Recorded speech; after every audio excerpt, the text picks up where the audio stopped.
I didn't want to play the footballs, the hockeys, the contact sports. That was not for me. I fell in love with basketball almost immediately because basketball just fits my personality. It still does. Basketball is the only sport you can practice by yourself. I spent a lot of time practicing basketball by myself, and basketball also fits me because it's the only sport where if somebody so much as slaps you on the wrist, they stop the game. Stop the game, separate everyone, and let you make 2 easy shots while everyone else is forced to watch quietly. As if to say, think about what you did.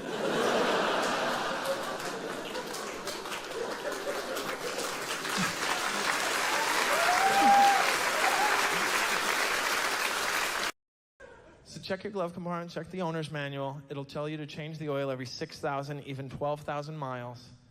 Unless you do an ungodly amount of stop and start driving. Now the question becomes, how much stop and start driving? Well, here's the other question. This will determine whether you need to change your oil every 3,000 miles. Look in the mirror and ask yourself this.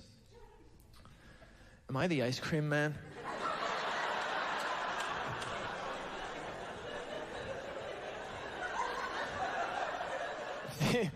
If the answer is yes, change your oil every 3,000 miles. If the answer is no, change it every 6,000, 12,000 miles. Sometimes the answer is going to be, I'm not really sure. So I developed a quiz, and you'll be able to determine a yes answer to any of these questions means you are the ice cream man. Okay, one. When I'm at work, is Yankee Doodle Dandy playing in a loop all day long, driving me insane? Number 2, do I have a recurring nightmare that is July 4th and I'm all out of those red, white, and blue rocket pops? And number 3, do I have a disturbing level of access to little kids for a guy who drives a van filled with candy?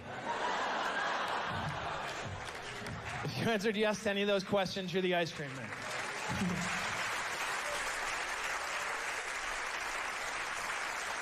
The reason I went into the hospital was because my psychiatrist is an advocate for and an expert in something called electroconvulsive therapy, which used to be called electroshock therapy, but they felt electroshock was not quite horrifying enough.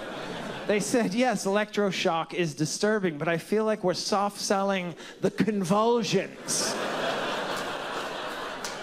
Yes, the writhing. If we could underscore the writhing, make that the centerpiece, I feel like we could really weed out the sissies and the mama's boys. Electroconvulsive therapy, ECT, as it's always called now, it has a very bad branding problem.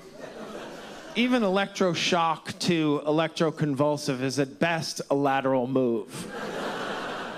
And again, pop culture has ruined the reputation of this because of one movie, One Flew Over the Cuckoo's Nest, the most disturbing scene in the most disturbing movie. Jack Nicholson is held down by a dozen orderlies as they put electrodes up to his temples and mock execute him. He's writhing in pain. And I just have to tell you, it's not done like that anymore. It's not. They give you a general anesthesia and a muscle relaxer, and it's delightful.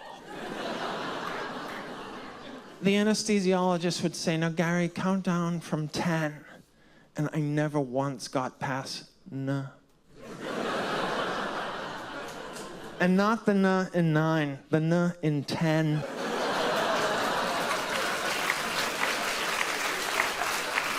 No, can't even get it at a restaurant. You can only get it at a diner. Late at night, they're like, well, they're probably drunk. Maybe we can push some Jell-O off on them. Jell-O, oh my gosh. You can get it at a diner, and they're so proud of their Jell-O at the diner. They put it in that special glass case that rotates ever so slowly so you can see the Jell-O at every angle.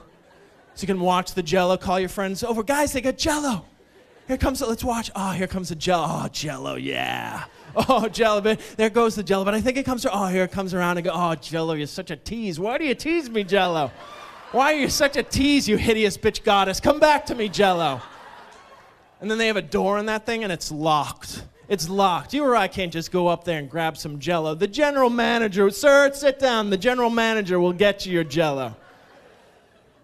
And then they put the Jello in a crystal wine goblet. That's how proud they are of the Jello. Jello, crystal wine goblet. Meanwhile, carrot cake, the best of all vegetable-based cakes, carrot cake, styrofoam plate, saran wrap top. Carrot cake is awesome, and yet carrots are horrible. Is carrots the worst vegetable? No, celery. Celery is the worst vegetable in the world. Celery is, I don't even know how they're still around. I'll tell you why they're still around. And celery should wake up every morning, call Buffalo Wings, and say, thank you. Thank you so much for letting me open for you on the road.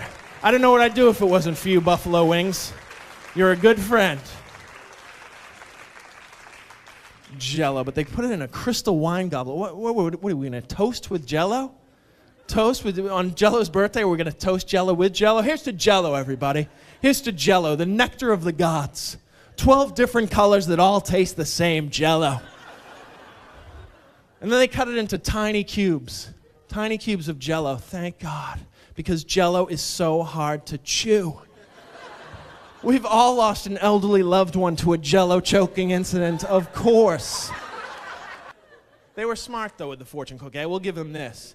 Because the reason the fortune cookie is still around, because they're genius with marketing. Putting that fortune in there, that's what makes the fortune cookie. That's why it's still around, the fortune cookie. Because, yeah, you get a lousy cookie, but inside that lousy cookie, hope. Yeah, I just cracked my tooth in this cookie, but I have a winning personality, and that's going to help. That's going to help.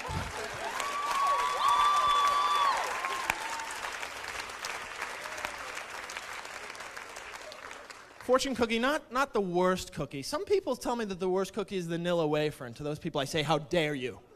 How dare you attack the Nilla wafer? The Nilla wafer is so humble. The Nilla wafer, he's a nice cookie. He doesn't even claim to be a cookie. He's like, hey, I'm a Nilla wafer. I'm a Nilla wafer. I don't even claim to be a vanilla wafer. I'm a Nilla wafer. I know I suck. I have suggestions on the side of my box as to how I might taste better. Seriously. Spread some frosting on me. It's delicious. Christ, you put frosting on a pencil, it's edible. Give it a try. No. The worst cookie of all time, the sugar cookie. That is, and some people, oh, no, the sugar cookie is good. What kind of life are you leading? Where you're defending the sugar cookie. The sugar, are you kidding me? The sugar cookie? Proof that the sugar cookie sucks, the cookie cutter. No other cookie needs the cookie cutter. No other cookie needs cosmetic surgery to get you to like it. None, right? You never see a chocolate chip cookie. Hey, look, I'm Elvis. Never, never. Chocolate chip cookie knows who he is. Sugar cookie, every holiday comes back with a new look. Comes back from Christmas like a desperate 8th grade girl, just dying to be loved. Comes back from Christmas, hey look, I'm Santa, I'm a tree, I'm a wreath, do you love me?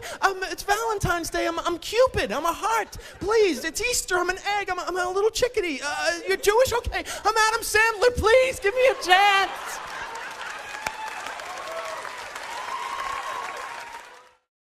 I played hockey when I was a child. Do you like me now?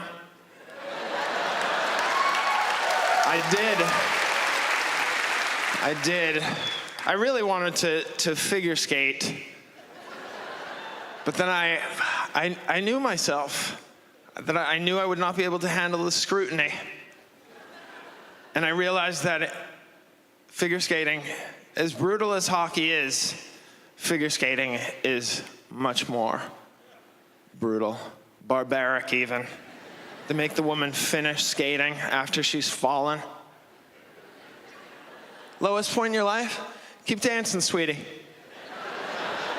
Yeah, try another Lutz. They should race the Zamboni out there, scoop her up and whisk her off into a private room where they give her a carton of Marlboros and a pillow to scream into.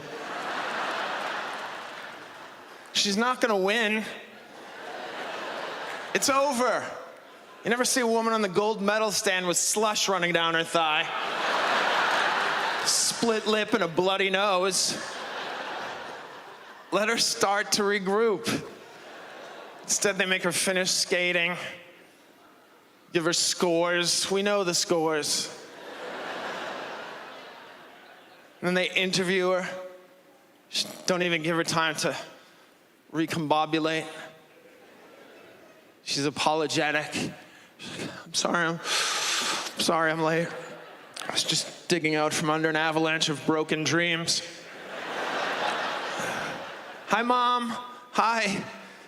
Thanks for turning a carefree hobby into a joyless prison. I've never tasted a brownie.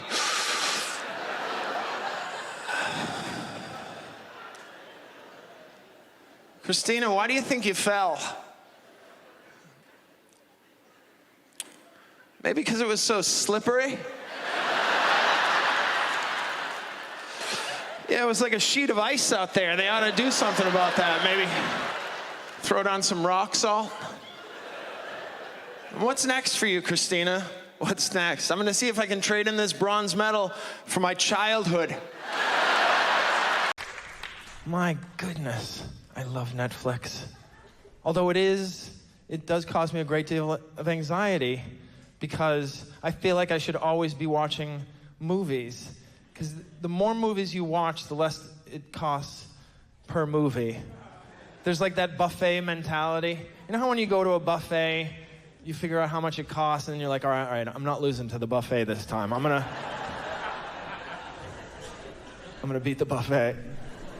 Because the more movies you watch, the less money it costs per movie. So in this economy, if you're not watching a movie, you're losing money. I have like 236 movies on my queue, and I feel like I should always be watching movies. Like if I wake up in the middle of the night and I don't fall directly back to sleep, I'm like, I've been up for an hour and a half. I could have watched Toy Story 3 by now. In this economy, it is a sin to not be watching a movie when you have Netflix